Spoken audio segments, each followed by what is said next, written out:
ಅಲ್ವಾ? ಬೇರೆ ಯಾವ ಪ್ರೋಗ್ರಾಮ್ ಆದ್ರೂ ದೇವ್ರು ಸಣ್ಣಕ್ಕಿರ್ತಾನೆ, ಇವನು ಹಿಂಗ್ ಕೈ ಮುಗ್ದಾಗಿರುತ್ತೆ. ಹನುಮಂತ ಕಾಣದೇ ಇಲ್ಲ, ಇವನು ಹನುಮಂತನಿಗೆ ಅಪ್ಪ ಇವ್ ನಮಸ್ಕಾರ ಮಾಡಾಗಿರುತ್ತೆ. ಇನ್ನೇನು ಎಲೆಕ್ಷನ್ ಬರುತ್ತೆ, ಕಾಣ್ತಾರೆ ಅವಾಗ ಸುಮಾರು ಜನ. ನಾವ್ ಹೇಳೋದು ಇವರು ದೇವರಿಗೆ ಜನ್ಮ ಕೊಟ್ಟ ತಂದೆಯರು. ಸ್ವಾಗತ ಕೋರುವವರು, ಸ್ವಾಗತ ಕೋರುವವರು, ಸ್ವಾಗತ ಕೋರುವವರು ಅಂತ. ಯಾರೆಲ್ಲ ಬ್ಯಾನರ್ ಹಿಂದೆ ಹುಚ್ಚಿದೆ ಅದು ನಾಳೆ ಚರಂಡಿಗೂ ಬಿದ್ದಿರುತ್ತೆ. 2ನೇ ದಿನ ಗಾಳಿಗೆ ಅದು ಬೀಳದಲ್ಲಿ ಚರಂಡಿಯಲ್ಲಿ. ಯಾರೋ ಹೇಳಿದ್ರು, ಈಗ ಅವ್ರ ಪಾಪ ಹೇಳಿದ್ರು, ಗಂಗಾ ಮಾತಾಕೆ ಜೈ, ಕಾವೇರಿ ಮಾತಾಕೆ ಜೈ ಅಂತ. ಈ ನಂದಿ ಕಾಲಿಂದ ಒಂದು ನದಿ ಹುಟ್ಟುತ್ತೆ.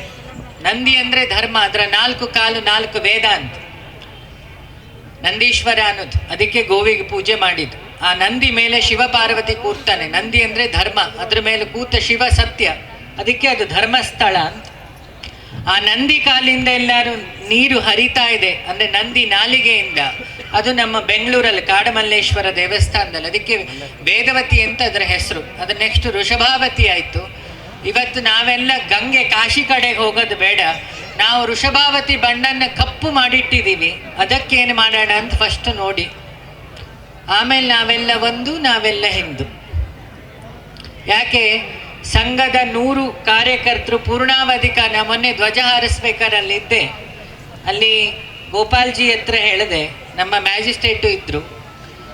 ಈ ಸಂಘದಲ್ಲಿ ಇಟ್ಟಿಗೆ ಮೇಲೆ ರಾಮನಾಮ ಬರೆಯೋ ಬದಲು ಆ ಸ್ವಯಂ ಸೇವಕರು ಪೂರ್ಣಾವಧಿ ಕಾರ್ಯಕರ್ತರು ದೇಹ ಬಿಟ್ರಲ್ಲ, ಅವ್ರ ಹೆಸರೆಲ್ಲ ಬರೆದಿದ್ರೆ ರಾಮನಿಗೆ ನಿಜವಾಗ್ಲೂ ತೃಪ್ತಿ ಆಗ್ತಿತ್ತು. ಯಾಕೆ ಈ ಅಯೋಧ್ಯೆ ಕಟ್ಟಿದ ಇಟ್ಟಿಗೆ ಸಿಮೆಂಟಿಂದಲ್ಲ, ತಪಸ್ಸು ಮತ್ತೆ ಪೂರ್ಣಾವಧಿ ಕಾರ್ಯಕರ್ತರ ರಕ್ತದಿಂದ, ರಾಮ ಭಕ್ತರ ನೆತ್ತರಿಂದ ಕಟ್ಟಿದ್ದ ಅಲ್ವಾ? ನಮ್ಮ ಇವತ್ತು ಸಂಘ ಈ ಪ್ರೋಗ್ರಾಮ್ ಮಾಡ್ತಿದೆ. ಯಾಕೆ ಮಾಡ್ತಿದೆ? ಏನಿದು ಹಿಂದೂ ಸಮಾವೇಶ, ಸಮಾಜೋತ್ಸವ. ಸಮಾಜ ಅಂದ್ರೆ ನಾವೆಲ್ಲ ಸೇರಿ, ಎಲ್ಲರೂ ಸೇರಿದಾಗ ಸಮಾಜ ಆಗುತ್ತೆ. ಎಲ್ಲರೂ ಸೇರಿ 100 ವರ್ಷ ಗಲಾಟೆ ಎಬ್ಸಿದ್ವಿ. ಈಗ ಎಲ್ಲರೂ ಸೇರಿ ದೇಶ ಕಟ್ಟೋ ಕೆಲಸ ಮಾಡೋಣ. ಊರನ್ನ ಅಯೋಧ್ಯೆ ಮಾಡಲಿಕ್ಕೆ ಸಂಘ ಫಸ್ಟ್ ಆ ಅಯೋಧ್ಯೆಯನ್ನು ಕಟ್ಟಿ ನೆಕ್ಸ್ಟ್ ವರ್ಷದಿಂದ ಅಲ್ಲಿ ಧ್ವಜ ಹಾರಿಸಿ. ಈಗ ಊರಲ್ಲಿ ಧ್ವಜ ಹಾರಿಸ್ತು, ಇನ್ನು ಮನೆಯವರು ಮನೆಯಲ್ಲಿ ಧ್ವಜ ಹಾರಿಸಿ ಅನ್ನೋದು ಇದರ ಉದ್ದೇಶ. ಬರೀ ಕ್ಲಾಪ್ಸ್ ಹೊಡೆದು ಹೋದ್ರೆ ಏನು ವರ್ಕೌಟ್ ಆಗಲ್ಲ. ಎಲೆಕ್ಷನ್ನಿಗೆ ಹೆಲ್ಪ್ ಆಗ್ಬೋದು ಅಷ್ಟೆ, ಸೆಲೆಕ್ಷನ್ನಿಗೆ ಹೆಲ್ಪ್ ಆಗಲ್ಲ. ಪ್ರೋಗ್ರೆಸ್ ಆಗಬೇಕು ಅಂತ ಅಲ್ವಾ? ನಾವು ರಾಜಕಾರಣಿಗಳನ್ನು ಸೆಲೆಕ್ಟ್ ಮಾಡಬೇಕಾದ್ರೆ ಫಸ್ಟ್ ನೋಡಬೇಕು ಅವನು ಧರ್ಮವನ್ನು, ಈ ನೆಲದ ಧರ್ಮವನ್ನು ಕಾಯ್ತಾನ ಅಂತ. ಫಸ್ಟ್ ಪಾಯಿಂಟ್, ಫಸ್ಟ್ ಆ ಕೆಲಸ ಮಾಡಿ. 2ನೇದು, ಭಾಷಣ ಬಿಗಿತಾರ ಅಥವಾ ಧರ್ಮವನ್ನು ಪ್ರೊಟೆಕ್ಟ್ ಮಾಡ್ತಾರ, ಗೋಹತ್ಯೆ ನಿಷೇಧ ಮಾಡ್ತಾರ. Point number 2. ಯಾಕೆ ಹೋದ ಸಲ ಗೌರ್ಮೆಂಟಲ್ಲಿ ಗೋಹತ್ಯೆ ನಿಷೇಧ ಆಗ್ಬೇಕಾದ್ರೆ ನಾವೆಲ್ಲ ಅದಕ್ಕೆ ಒದ್ದಾಡಿದ್ದು. ಆಯಿತು ಕೊನೆಗೆ ಯಡಿಯೂರಪ್ಪನವ್ರ ಕಾಲದಲ್ಲಿ. ನೋಡಿ, ಎಲ್ಲಿ ಗೋರಕ್ತ ಬೀಳುತ್ತೋ, ಗೋ ಅಂದರೆ ವೇದ, ಎಲ್ಲಿ ಗೋರಕ್ತ ಬೀಳುತ್ತೋ, ಎಲ್ಲಿ ಸ್ತ್ರೀಯ ಕಣ್ಣೀರು ಬೀಳುತ್ತೋ, ಎಲ್ಲಿ ವಯಸ್ಸಾದವರ ಕಣ್ಣೀರು ಬೀಳುತ್ತೋ, ಎಲ್ಲಿ ಅಸಹಾಯಕರ ಕಣ್ಣೀರು ಬೀಳುತ್ತೋ ಆ ಭೂಮಿಗೆ ಒಳ್ಳೇದಾಗೋ ಸೀನೇ ಇಲ್ಲ. ಇವತ್ತು ಎಲ್ಲ ದೇಶವು ನಮಗೆಲ್ಲ ಬರ್ಗರ್ ತಿನ್ಸಿದ ದೇಶಗಳೆಲ್ಲ ಬರಗೆಟ್ಟು ಕೂತಾವೆ. ಹೇಗೆ ಅಲ್ವಾ? ಮೈದಾ ಹಿಟ್ಟು ಹೆಲ್ತಿಗೆ ಕೆಟ್ಟದ್ದು, ಬ್ರೆಡ್ ಅಲ್ವಾ? ಬ್ರಿಟಿಷರು ಕೊಟ್ಟೋಗಿದ್ದು ನಿಮಗೆ ಬ್ರೆಡ್ಡು ಜಾಮು ಅಂತ. ಹಾಗಾಗಿ ಇಲ್ಲಿ ಮಕ್ಕಳೆಲ್ಲ ಜಾಮೆ ಆಗಿದ್ದಾರೆ. ಈ ಸಿಸರಿನ್ ಆದಾಗ ಫಸ್ಟ್ ತಿನ್ನೋದು ಬ್ರೆಡ್ಡು ಜಾಮ್. ಅವಳ ಅಕ್ಕ ಬೆಡ್ಡಲ್ಲಿದ್ದಾಳೆ. ನನ್ನ ಅಜ್ಜಿಯೆಲ್ಲ 8 ಹೆತ್ತು ನೀರು ಸೇರ್ತಾ ಇದ್ರು. ಈಗಿನ ಹೆಂಗಸರು 15 ದಿನ ರೆಸ್ಟು, 6 ತಿಂಗಳು ಅವಳು ನೀರು ಸೇರ್ತಾ ಇದ್ಲು, ಹಾಲು ಕರಿತಿದ್ಲು. ಇದೆಲ್ಲ ಮಾಡೋದ್ರಿಂದ ಡೆಲಿವರಿ ಈಸಿ ಆಗ್ತಿತ್ತು. ಇದೆಲ್ಲ ಒಂದು ಎಕ್ಸಸೈಸ್. ಯಾವುದಾದ್ರು ಧರ್ಮದಲ್ಲಿ ಎಲ್ಲ ಕೆಲಸದಲ್ಲೂ ಯಾವುದಾದ್ರು ಯೋಗ ವಿದ್ಯೆ ಇದೆ ಅಂದರೆ ಅದು ಸನಾತನ ಧರ್ಮದಲ್ಲಿ. ಅದು ಅಕ್ಕಿ ರೂಪದಿಂದ ಹಿಡಿದು, ಅದು ನೀರು ಸೇದದಿಂದ ಹಿಡಿದು ಜಿಮ್ ಅಲ್ಲೇ ಇತ್ತು. ಈಗ ಜಿಮ್ ಬಂದಿದ್ದಲ್ಲ. ನಮ್ಮ ಹಿಂದಿನ ಹೆಂಗಸರಿಗೆ ಅವಾಗಲೇ ಇಂಡೈರೆಕ್ಟ್ ಜಿಮ್ ಇತ್ತು. ಈಗಿನ ಹೆಣ್ಮಕ್ಳೆಲ್ಲ ಜಿಮ್ಮಿಗೆ ಹೋಗಿ ಸಂಜೆ ಬಂದು ಗಂಡನಿಗೆ ಬಾಕ್ಸಿಂಗ್ ಅಲ್ವಾ? ಇವತ್ತು ಸಂಘಕ್ಕೆ 100 ವರ್ಷ ಒದ್ದಾಡಬೇಕಾದ ಕಾರಣ ಏನು? ಒಂದೇ ಮಾತರಂ ಹೇಳಿದ್ರಿ. ನಮ್ಮ ಹುಡುಗರು ಮೊನ್ನೆ MG ರೋಡಲ್ಲಿ ಒಂದೇ ಮಾತರಮ್ಮು ಹೇಳಿದ್ರು. ಇನ್ನು ಈ ಹಾಡೆಲ್ಲಿಂದ ಹೇಳ್ಕೊಡೋದು? ಹೇಳಿದ್ ನಾವು ಬರೀ ಕ್ಲಾಪ್ಸ್ ಹೊಡಿತಿದ್ವಲ್ಲ, ನಾವೆಲ್ಲ ಎಷ್ಟು ಜನ ಮಕ್ಕಳನ್ನು ಗುರುಕುಲದಲ್ಲಿ ಸೇರಿಸಿದ್ದೀನಿ? ಎಷ್ಟು ಜನಕ್ಕೆ ರಂಗೋಲಿ ಹಾಕ್ಲಿಕ್ಕೆ ಬರುತ್ತೆ ಇಲ್ಲಿ ಮಕ್ಕಳಿಗೆ?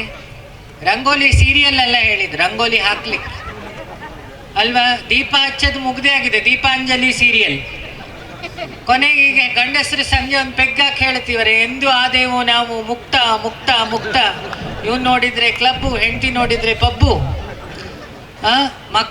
ಅಮ್ಮ ಇನ್ನು ಕಿಟ್ಟಿ ಪಾರ್ಟಿ, ಮಕ್ಕಳಿನ್ನೂ ಲೋಕಲ್ ಪಾರ್ಟಿ ಅಂತ. ಮನೇಲಿ ಯಾರಿದ್ದಾರೆ ಅಂತ ಅವ್ರು ಹೇಳಿದ್ರು 3 ಜನ ಅಂತ. ಅಯ್ಯೋ, ಬೆಂಗಳೂರಲ್ಲಿ ಫ್ಲ್ಯಾಟಲ್ಲಿ ಇರೋದೆಲ್ಲ ಫ್ಲ್ಯಾಟ್ ಆಗಿ ಆಗಿದೆ ಪೆಗ್ಗಾಕಿ ಸಿಟಿಗಳಲ್ಲಿ. ಈಗ ಮನೇಲಿ ಇರೋದು ಒಂದು ನಾಯಿ ಮಾತ್ರ ಅಂತ. ಆ ನಾಯಿಗೆ ರಾಜಯೋಗ ಅಲ್ವಾ? ಗಂಡ ನೋಡಿದ್ರೆ ಹೊರದೇಶಕ್ಕೆ ಹೋಗಿ ಆಗಿದೆ. ಇವ್ರು ಹೇಳಿದ್ರು ಏನಿದು ಸೇವೆಯ ಕೊಡೋ ಬಾಹರಿ ಅಲ್ಲ, ಕಳ್ಳನಿಗೆ ಹಾಡಬೇಕು ತೆರೆದಿದೆ ಮನೆ ನೀ ಬಾತಿತಿ ಅಂತ. ನಮ್ಮ ಇವತ್ತು ಸನಾತನ ಧರ್ಮ ಉಳಿದಿದ್ದು ಹಳ್ಳಿಗಳಲ್ಲಿ, ಸಿಟಿಗಳಲ್ಲ. ಹಳ್ಳಿಗಳಲ್ಲಿ ನಿಮ್ಮ ಹಾಗೆ MBA ಓದಲಿಲ್ಲ, MBBS ಓದಿಲ್ಲ, BE ಓದಿಲ್ಲ. ಆದರೂ ಅವರಲ್ಲಿ ಗೋವು ಅಂದರೆ ದೇವರು ಅಂತುಂಟು. ಯಾವುದಾದ್ರು ಒಂದು ಉಸಿರು, ಕಾಯಿಲೆಗಳನ್ನು ವಾಸಿ ಮಾಡೋ ಉಸಿರು ಇದ್ರೆ ಅದು ಗೋವಿನ ಉಸಿರು. ಹಾಗಾಗಿ ಹಿಂದಿನವರು ಅಡುಗೆ ಮನೆ ಪಕ್ಕ ಕೊಟ್ಟಿಗೆ ಇಟ್ಕೊಂಡಿದ್ರು. ಈಗ ಅಡುಗೆ ಮನೆ ಶಾಸ್ತ್ರಕ್ಕಿದೆ, ಪಕ್ಕದಲ್ಲೇ ಟಾಯ್ಲೆಟ್ ಇದೆ. ಈಚೆ ತಿಂಡಿ ತಿಂತಿದ್ರೆ ಒಬ್ಬ ಇಲ್ಲಿ ಲೋಡ್ ಆಗ್ತಿರುತ್ತೆ, ಅಲ್ಲಿ ಅನ್ಲೋಡ್ ಆಗ್ತಿರುತ್ತೆ. ಕಾಯಿಲೆ ಬರದೆ ಇನ್ನೇನಾಗುತ್ತೆ? ಯೂರಿನರಿ ಇನ್ಫೆಕ್ಷನ್ ಆದಾಗ ಬಾತ್ರೂಮ್ ಯೂಸ್ ಮಾಡಬಾರ್ದು. ಹಿಂದಿನವರು ಮನೆಯಿಂದ ಎಷ್ಟೋ ದೂರದಲ್ಲಿ ಬಾತ್ರೂಮ್ ಇತ್ತು, ಈಗ ಅಟ್ಯಾಚಡ್. ಯಮನೂ ಅಟ್ಯಾಚಡ್, ಬಾ ಮಗನೇ ಅಂತ. ನೀನೆಲ್ಲೋ ನಾನಲ್ಲಿ. ಅಪ್ಪ ಮಕ್ಕಳಿಗೆ ಸಂಸ್ಕಾರ ಕೊಡಕ್ಕೆ ಈಗ ಮಕ್ಕಳಿರೋದೇ ಮೊನ್ನೆ ಯಾರು ಹೇಳಿದ್ರು, ಈಗಿನ ಟೆನ್ಷನ್ ಮಕ್ಕಳು ಈಗ ಟೆನ್ಷನಲ್ಲಿ ಮದುವೆ ಆಗಲಿಕ್ಕೆ ಧೈರ್ಯ ಮಾಡಲ್ಲ ಅಂತ ಹೇಳಿದೆ. ಆ ಮಕ್ಕಳು ಹುಟ್ಟಿದ್ದೇ ಟೆನ್ಷನಲ್ಲಿ ಅಲ್ವಾ? ಬೆಳಗ್ಗೆ ಮುಂಚೆ ರಿಸೆಪ್ಷನ್ನು, ಸಂಜೆ ಡೈವರ್ಸ್. ಆ ಟೆನ್ಷನ್ ಮಧ್ಯದಲ್ಲಿ ಒಂದಿಷ್ಟು ಹುಟ್ಟುತ್ತವೆ. ಅದು ಬೋರ್ ಹೊಡೆದ ಮಕ್ಕಳು, ಹಾಗಾಗಿ ಅವು ಬೋರ್ಡಿಂಗಲ್ಲಿ ಇರ್ತಾವೆ, ಮನೇಲಿರಲ್ಲ. ಅವ್ರಿಗೆ ಹೋಗಿ ತಾಯಿ ಹಾಲು ಕತೆ ಹೇಗೆ ಹೇಳ್ತೀರಿ?